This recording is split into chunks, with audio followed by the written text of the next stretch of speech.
Thank you so much, Dr. Sebi, for being here with us again, and we'd like to let everybody know that this is part 2 of our interview with Dr. Sebi and his life's journey. Part 2. Part 2 will begin with the African bio-mineral balance. It was first mentioned and it surfaced in 1988 in the Supreme Court of New York. When I mentioned the African bio-mineral balance, opposed to all the others as I mentioned before, the Ayurvedic, the yin-yang, the macrobiotic, and the homeopathic, well, Dr. Victor Herbal responded by saying, "I've never heard of such a thing." I said, "He's right. Your Honor, Dr. Victor Herbert hasn't heard about the African bio-mineral balance." But we have to remind the good doctor that he have not heard of a whole lot of other things. And the African bio-balance happened to be one of those things that he doesn't know about. The judge said, "What is the African bio-balance?" The African bio-balance, Your Honor, is a therapeutical approach that addresses disease on 2 levels. 1, cleanses the body. An intracellular cleansing. Not only we concentrate on cleansing the organ, we concentrate on cleansing the cells that makes up the organ. This is a system that I developed that many believe that they could carry on and replicate it. Well, the fact of the matter is nobody have in the history of curing any disease but the African bio-mineral balance. The cleansing. Now we go to the revitalizing of the cells. As we cleanse the body, we have to now replenish the mineral that has been lost by the presence of the acid that caused the disease in the first place. That means, are you getting that? The biobalance comes into the picture. The biobalance is the family of 102 minerals. Why? Because we are talking about organic food. We are talking about cell food. Cell food has to be electrical. If it isn't electrical, how could it nourish you? Because the human body is electrical. So the food has to be electrical. For there to be what? Chemical affinity, they call it. With chemical affinity, there is assimilation. There is production. Meaning, you digest it, it goes into your body and does the work you want it to do. But if that substance isn't a native plant, that substance is non-electrical. It's a hybrid. It's acid-base. Now, you may ask me, well, Dr. Sebi, how did you arrive to separate yourself from all the other modalities and arrive at the African biobalance? It was a naked woman in the jungle. You see, I kept hearing the philosophies of many.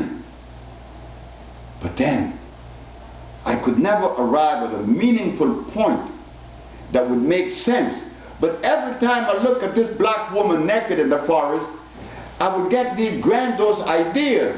But other people are telling me that she's naked. I didn't see her naked because God did not make any clothes. She was natural. 100%. But the word misinterpretation come into the equation now. Misinterpretation. Why? When the foreigner saw Mama without no clothes on, oh my God, that's preposterous. But where was their brain? What were they entertaining psychologically that they saw Mama as being naked? No. Mama lived natural. Mama didn't have any clothes on. And this conversation came up in Brazil by a Russian to me. And Mama didn't have any clothes on. Mama didn't have any hospitals. Mama didn't have any medicine. Mama didn't have any supermarket. Mama didn't have any doctors. Mama didn't have any alcohol. Mama didn't have any drugs. Mama did not have any jewel on her body, no paint. And last but not least, Mama didn't have any money. But there was one thing that was very significant with Mama that we overlooked, totally overlooked. The food that Mama was eating. Yeah. The food had to be very significant in her life journey because she didn't have any disease. Mama didn't need to be vaccinated. So when I look at Mama, and this what I just mentioned resonated in my brain, I began looking for herbs in and out of Africa that were alkali. Why? Because they and they alone are electrical.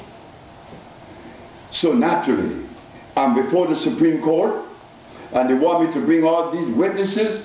Well, I brought 77 people to the Supreme Court. 10 times more than what they wanted.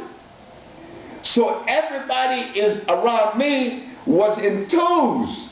And so was I. I said, yeah, brother, at least you are deploying words that has value, that has foundation. And now you have become a servant to your people. You have become a servant to your people. So now, the first law in understanding that you are a servant is that you're going to be obedient. Yes, you're going to be obedient to everyone. So in other words, as you become a servant, you become a butt kisser. And it is a good position. My brothers and sisters around me now, upon knowing that this was done, sickle cell was cured, diabetes and herpes and the rest, Dr. Sebi, why Oprah Winfrey haven't interviewed you? I don't know. Why Al Sharpton haven't interviewed you and support you? I don't know. Why any of the leaders? I said, I don't know. But today, I want you all to know this. All of you that have been bothering me with this question, don't ask me that question anymore. Ask it to those people that you feel should know. Maybe they may be oblivious to what I've done. Because Miss Oprah Winfrey is a beautiful lady. You know, we know all of us love her. She promoted a book, they call it A Million Broken Little Pieces. And the reason why she did that, because she thought that the individual was truthful, because she, Oprah, lived a truthful life. And it's beautiful to be that way. Well, I only want to send a message out to all of the leaders, the so-called leaders, male and female. There is a book out with diagnostic sheets showing that we have reversed AIDS. This is not a claim that we are making that is empty. No. Sebi's integrity is above all else, and I would never sacrifice that for you and to nobody. So what I deploy, rest assured, it is the truth. Although I'm constantly living a period of life, in an era of life, in which you could be truthful, you could be right, you could also be dead right.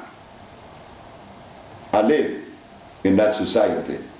I live in a society where I could easily go and buy narcotics. I could buy all kinds of drugs. I could buy alcohol. But my mama didn't have that environment.